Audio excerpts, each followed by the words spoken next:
سابق وزیر اعظم عمران خان کی اڈیالہ جیل میں 22 مئی کو کی گئی وکلا سے گفتگو۔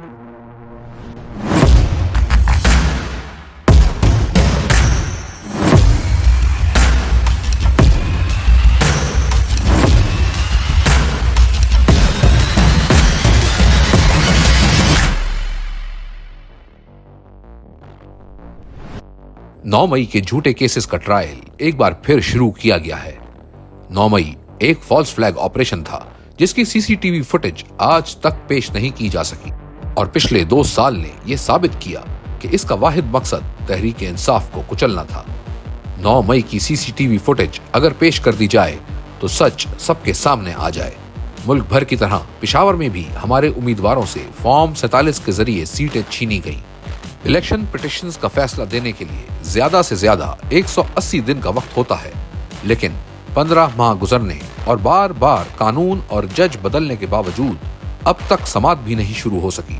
پشاور سے ہمارے جن لوگوں کا مینڈیٹ چھینا گیا، ان کو کابینہ سمیت فوری طور پر ہائی کورٹ سے رجوع کر کے پٹیشن دائر کرنی چاہیے اور الیکشن کمیشن کے سامنے احتجاج بھی کرنا چاہیے۔ اس کے علاوہ خیبر پختونخوا اسمبلی سے قرارداد بھی منظور کریں۔ بطور پارٹی سربراہ بجٹ اور پالیسی سازی کے حوالے سے خیبر پختونخوا کی حکومت نے مجھ سے ہدایات لینی ہوتی ہیں۔ عوام نے تحریک انصاف کو حکومت کے لیے منتخب کیا ہے تو پالیسی مرتب کرنا بھی ہماری ذمہ داری ہے۔ لہٰذا بجٹ پیش کرنے سے پہلے علی امین گنڈاپور اور وزیر خزانہ کی مجھ سے ملاقات کروانا ضروری ہے۔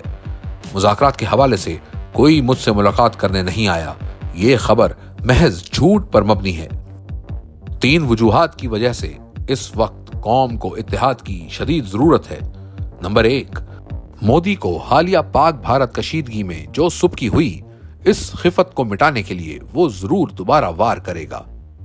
نمبر 2، خیبر پختونخوا اور بلوچستان میں آئے روز دہشت گردی کے واقعات میں معصوم لوگ شہید ہو رہے ہیں۔ نمبر 3، معیشت مکمل طور پر تباہ حال ہے اور سرمایہ دار اور نوجوان مسلسل بیرون ملک منتقل ہو رہے ہیں۔ انہی وجوہات کی بدولت میں نے مذاکرات کی بات کی ہے۔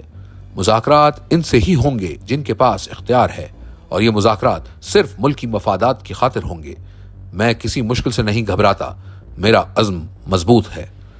نون لیگ کی کٹ پتلی حکومت سے کسی بھی قسم کی گفتگو یا مذاکرات بے فائدہ ہیں۔ فارم 47 کی اس جعلی حکومت نے پہلے ہی ہمارے 2 مہینے ضائع کیے۔ اس حکومت کا جھوٹے اقتدار سے چمٹے رہنے کے سوا کوئی مقصد نہیں۔ ان کے اختیار میں کچھ بھی نہیں ہے۔ یہ وہ حکومت ہے جس نے پاکستان کی اخلاقی اقدار اور آئینی ڈھانچے کو بالکل تباہ کر کے رکھ دیا ہے۔ جمہوریت کا قیام 2 بنیادی اصولوں پر ہوتا ہے، ایک قانون کی بالادستی اور دوسرا اخلاقیات۔ مجھ پر اور تحریک انصاف سے منسلک دیگر لوگوں پر جس طرح کے بے بنیاد سیاسی مقدمے بنائے گئے ہیں، جبری اغوا اور گمشدگیوں کے بعد پارٹی ممبران سے تحریک انصاف چھوڑنے سے متعلق پریس کانفرنس کروائی گئی، اور اس سے ثابت ہے کہ ملک میں قانون کی بالادستی ہرگز نہیں بلکہ جنگل کا راج قائم ہے۔ اخلاقیات کی پستی کا یہ عالم ہے کہ چیف الیکشن کمشنر اور دیگر ممبران الیکشن کمیشن اپنی مقررہ مدت پوری کرنے کے باوجود عہدوں پر براجمان ہیں۔ متنازع آئینی بینچ کا قیام، اس کے فیصلے اور کیسز کی ہینڈلنگ سے اخلاقیات کی گراوٹ ثابت ہے۔ قانون اور اخلاقیات کی عدم موجودگی میں جمہوریت ہرگز نہیں پنپ سکتی۔ یہ معاشرے کی تباہی کا باعث ہے اور ہمارے لیے لمحہ فکریہ ہے۔ مجھ پر ہر طرح کی سختی کی جا رہی ہے، میرے بچوں سے میری بات تک نہیں کروائی جاتی، میرے اہل خانہ سے ملاقات کئی دن روک لی جاتی ہے، اور میرے معالج تک کو مجھ سے ملنے نہیں دیا جاتا۔ اس کے باوجود میں اپنی قوم کی خاطر ڈٹ کر کھڑا رہوں گا۔